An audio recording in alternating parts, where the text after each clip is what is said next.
If you want to enhance your security on Robinhood by removing old devices, follow these simple steps. This guide will help you navigate the process efficiently. Step 1. Open the Robinhood app. Launch the Robinhood app on your mobile device. Ensure you are logged into your account to access your security settings. Step 2. Access account settings. Tap on the account icon located in the bottom right corner of the screen. This will take you to your account settings where you can manage various features. Step 3. Navigate to security settings.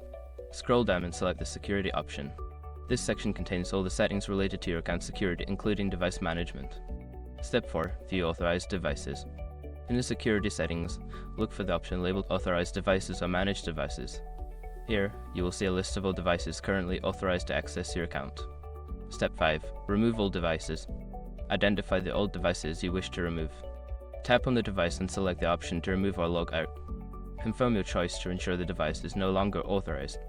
By following these steps, you can effectively manage and remove old devices from your Robinhood security settings, keeping your account secure. Always remember to regularly check your authorized devices to maintain your account's safety.